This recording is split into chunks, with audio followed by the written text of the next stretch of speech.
আসসালামু আলাইকুম সুপ্রিয় দর্শক শ্রোতা, যে যেখান থেকে দেখছেন আশা করি সবাই ভালো আছেন।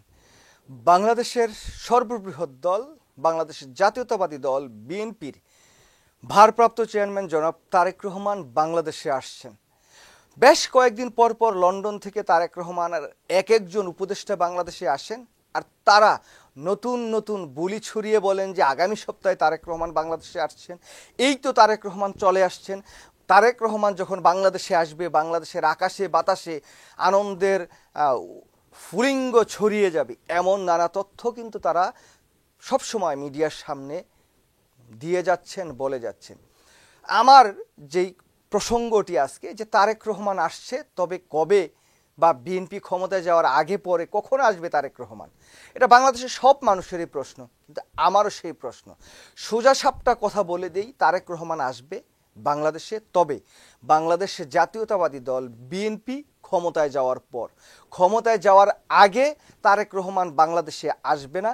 তারেক রহমানের কাছ থেকে, তারেক রহমানের যে দূত, যেই সহযোগী সহযোদ্ধারা বাংলাদেশে আসেন, এসে নতুন নতুন শুধুমাত্র একটি বুলি ছুড়ান তারেক রহমান আসছে, এই কথাটি একেবারেই বোকাস, ফালতু, একেবারেই অর্থহীন। বাংলাদেশের রাজনীতিতে তারেক রহমান বাংলাদেশে আসছে, বাংলাদেশটা জনাব তারেক রহমানের। এই দেশে তারেক রহমান আসবে যেই সময়ে তার উপযুক্ত মনে হয় সেই সময়ে আসবে, কিন্তু প্রতিনিয়ত বিমানবন্দরে নেমেই তারা যেভাবে বুলি আওড়ান তারেক রহমান আসলে রাস্তাঘাট সব ভরে যাবে। আচ্ছা ভাই, এটা কি নতুন কোনো বার্তা দিবে যে তারেক রহমান আসলে রাস্তাঘাটে লক্ষ লক্ষ মানুষ, এটা কি নির্বাচনে মানে বোঝা যাবে যে এই কারণে তারেক রহমান আসলেই বাংলাদেশ জাতীয়তাবাদী দল নির্বাচনে বিজয়ী হয়ে যাবে? এরকম কোনো কি সাইন দেওয়া যায়? না, দেওয়া যায় না। বরঞ্চ তারেক রহমান বাংলাদেশে আসলে লক্ষ লক্ষ কোটি কোটি মানুষ ঢাকা শহরে এনে রাস্তাঘাট সব কিছু বন্ধ করে দিয়ে জনদুর্ভোগ করার পর কি হবে জানেন? কিছু পরিমাণ ভোট কমে যাবে। সুতরাং আমি মনে করি তারেক রহমান এখন লন্ডনেই থাকুক।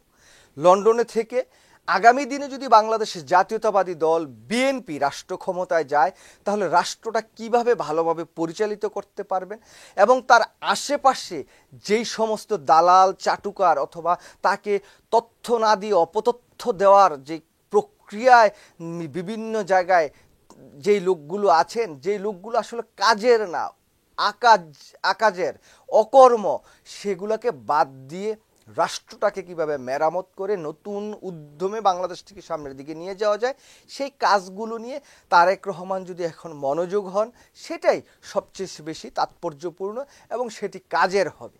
সুতরাং এই দুদিন পর পর তারা যেই সমস্ত কথাবার্তা বলেন, আমি মনে করি না যে এটা, হয়তো বাংলাদেশের নিউজ চ্যানেলগুলো চাটুকারি করেন, তারেক রহমানের নিউজটা দিলে তাদের একটু ভিউ বাড়বে, তার সাথে সাথে যে স্যার আমি তো একটা নিউজ দিলাম, বড় দালালিটা করলাম, সুতরাং আমার দিকে কিন্তু সুদৃষ্টিটা রাখেন, হেডলাইন করে তারেক রহমান আসছে আগামী মাসে। এই যে নিউজটা করা, এটা বাংলাদেশের কি দরকারটা, আসলে কি দরকার? বাংলাদেশের মানুষ তারেক রহমান আসছে, এটা বাংলাদেশের মানুষের কি কাজে লাগতেছে? এই নিউজটা আসলে আমি বুঝি না। খামাখা অর্থহীন একটা কথাবার্তা বারবার বিএনপির নেতাকর্মীরা বলেই যাচ্ছেন। গত এক বছর যাবতীয় আমরা শুনছি তারেক রহমান আসছে, তারেক রহমান আসছে। তো আসলে বাবা আসো, তারেক রহমানের বাপের বাড়ি এটা হচ্ছে বাংলাদেশ, তারেক রহমানের নিজের জন্মস্থান হচ্ছে বাংলাদেশ। তারেক রহমান তো আসবেই, এখানে আসুক। তারেক রহমান আসবে, বাংলাদেশের রাজনীতিতে তিনি আবার সম্পৃক্ত হবে, বিএনপিকে হাল ধরবে, বিএনপিকে সামনের দিকে নিয়ে যাবে, নানা কথা। আরেকটা বিষয়, আওয়ামী লীগ সরকার একটা সময় বারবার বলতেন যে বিএনপি যদি রাষ্ট্র ক্ষমতায় যায় প্রধানমন্ত্রী হবে কে, তখন তারা ইনিয়ে বিনিয়ে কথা বলার চেষ্টা করতেন, সরাসরি বলতেন না যে জনাব তারেক রহমান। অথচ এই জুলাই আগস্টের পর বিএনপির সব নেতারা বারবার একটা জিনিস শুনে সবারে বলার চেষ্টা করেছেন, আগামীর রাষ্ট্রনায়ক তারেক রহমান, প্রধানমন্ত্রী হবেন তারেক রহমান। বিএনপি কি রাষ্ট্র ক্ষমতায় চলে গেছে নাকি রে ভাই? বিএনপি কি এখন নির্বাচিত হয়ে গেছে? বিএনপি যদি একটা গণতান্ত্রিক দল হয়, তাহলে সেই দলটি নির্বাচিত হওয়ার পর যে সংসদ সদস্যরা থাকবেন তারা কণ্ঠ ভোটে তারেক রহমানকে প্রধানমন্ত্রী হিসেবে নির্বাচিত করবেন, সেই সময়টুকু পর্যন্ত দেন না, গণতান্ত্রিক থাকেন না। কিন্তু আপনারা গণতান্ত্রিক না থেকে অগণতান্ত্রিক চর্চা করেন, আবার বলেন যে আপনারা রাষ্ট্র ক্ষমতায় গেলে সব সংস্কারগুলো করে ফেলবেন। জনগণ আপনাদের বিশ্বাস করবে কিভাবে? আপনাদের কথাবার্তা, বিহেভিয়ার, আচরণে তো গণতান্ত্রিক মনে হয় না। তারেক রহমান রাষ্ট্র ক্ষমতায় যাবেন, তিনি প্রধানমন্ত্রী হবেন কখন? যখন তার দলকে জনগণ নির্বাচিত করবে, তার দলের যারা মন্ত্রী এমপি হবে, এমপিদেরকে তারা জনগণ ভোট দিয়ে সংসদে পাঠাবে। সেই এমপিরা যদি তারেক রহমানকে ভোট না দেয়, 300 এমপির ভিতরে যদি মনে করেন না 250 জন বিএনপির পাশ করলো, 250 জনের ভিতরে 200 জন বললো যে না আমরা প্রধানমন্ত্রী হিসেবে লাল মিয়াকে চাই, তাহলে কি তারেক রহমান কি কিছু করতে পারবেন? ওই যে দলের একটি ধারা আছে, কত ধারা জানি, সেই ধারায় হয়তো বা একটা প্যাসপুস লাগাইতে পারবেন। তো সেই জায়গা পর্যন্ত যাইতে দেন, গণতান্ত্রিক হন, ডেমোক্রেটিক কথাবার্তা বলেন। অযথা তারেক রহমান আসতেছে, তারেক রহমান রাষ্ট্রপ্রধান হয়ে যাচ্ছে, প্রধানমন্ত্রী হয়ে যাচ্ছে, আপনারা এসব না করে আপনাদের দলের নেতাকর্মীরা যারা খাম খাম করে খাইতেছে, চুরি বাটপারি লুচ্চামি চোট্টামি করতেছে, এগুলো বন্ধ করেন। জামাত ইসলাম যেভাবে দলটা পরিচালনা করতেছে, তাদের কিন্তু চুরি বাটপারির অভিযোগ থাকলেও সেই পরিমাণ অভিযোগগুলো কিন্তু নাই, যত পরিমাণ না বিএনপির অভিযোগ আছে।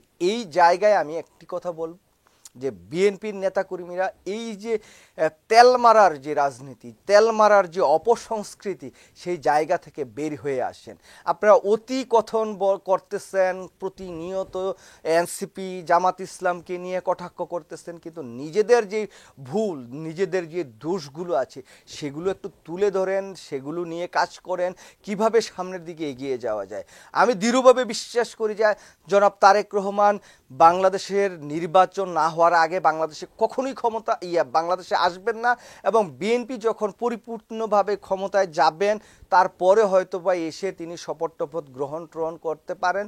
এর আগে আমার কখনো বিশ্বাস হয় না তারেক রহমান বাংলাদেশে আসবেন, কারণ বাংলাদেশে তারেক রহমান আসাটা অনেক জায়গায় অনেক প্রতিবন্ধকতা আছে, অনেক সমস্যা আছে। জনগণের খালি ফোকাস মিথ্যা আওয়াজ দিয়ে কোনো লাভ নাই। ঠিক আছে, যদি আপনারা মনে করতেন যে তারেক রহমান বাংলাদেশে আসা উচিত ছিল, তাহলে জুলাই আগস্ট বিপ্লবের ঠিক যেদিন শেখ হাসিনার পতন ঘটছে তার পরের দিনই যাওয়া উচিত ছিল। আর সেই সময় এই যুক্তরাষ্ট্রে যারা আছেন, আমার যারা বক্তব্য শুনেন, যাদের সাথে আমার কথা হয়, সেই সময় আমি বলেছিলাম তারেক রহমান এখন সবচাইতে বড় ভুল করতেছেন। শেখ হাসিনার পতন হবে আগামী 2-3 দিনের ভিতরে, সেটা আমি বলেছিলাম যে তারেক রহমানের এখনই উদ্যোগ নেওয়া দরকার যে তিনি এখন বাংলাদেশে যাবেন। তিনি যদি প্রকৃতপক্ষে জনমানুষের নেতা হন, তাকে এয়ারপোর্ট পর্যন্ত যাওয়া দরকার। তার পাসপোর্ট না থাকুক যে আমি আমার দেশে যাব, আমার ছাত্র জনতাকে গুলি করে মেরে ফেলছে শেখ হাসিনা সরকার, আমি সেই জায়গায় যে আমি সেই আন্দোলনে শরিক হব, এটা করা দরকার ছিল। তারপরও সেটা যেহেতু করে নাই, তারপরে জুলাই আগস্ট বিপ্লব পরপরই বাংলাদেশে যাওয়া দরকার ছিল।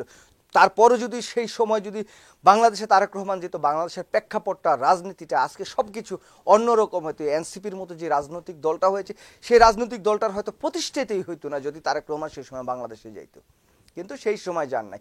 সেই সময় তারেক রহমানের জন্য উপযুক্ত সময় ছিল বাংলাদেশে যাওয়ার। বাংলাদেশে যে ভারতীয় গোয়েন্দা সংস্থা, যত শেখ হাসিনার যত কিছুই ছিল সব পালিয়ে গেছিল, এখন আবার কিন্তু সব আস্তে আস্তে এসে আবার কিন্তু জায়গা মতো বসার চেষ্টা করছে। তো সেই জায়গা থেকে বলবো যে তারেক রহমান আসবে না, আসবে যখন রাষ্ট্র ক্ষমতায় বিএনপি যাবে। এছাড়া বাচালতা না করে জনগণের কাজে লাগে এমন কোনো কাজ যদি থাকে সেটা করেন, দলটা ভালো করে গুছান। চুরি বাটপারি চোট্টামি, তারপরে ওই পান দোকান, আম দোকান, মুদির দোকান থেকে যে সমস্ত চাঁদাবাজি করে, এই চাঁদাবাজিটা বন্ধ করেন। যদি চাঁদাবাজিটা বন্ধ না করেন, আমি নির্দ্বিধায় হলফ করে বলে দিতে পারি, আপনাদের হয়তো চাটুকার যারা সাংবাদিক আছে, যারা ইউটিউবে আমার মতো বগর বগর করে, তারা হয়তো বলবে যে না বিএনপি একদম 300-র ভিতরে 280 আসন নিয়ে রাষ্ট্র ক্ষমতায় আসতেছে। সেই স্বপ্ন দেখলে বিএনপি গুহারা হারবে। 1991 সালে শেখ হাসিনা যেমন মন্ত্রিপরিষদ ভাগ করে ফেলছিল, ঠিক সেরকম বিএনপিও মন্ত্রিপরিষদ ভাগ করে ফেলতে পারে। নির্বাচনের পরের দিন ফলাফলে দেখবে কি জামাত ইসলাম রাষ্ট্র ক্ষমতায় অধিষ্ঠিত হয়ে গেছে, নাইলে এনসিপি রাষ্ট্র ক্ষমতায় গেছে।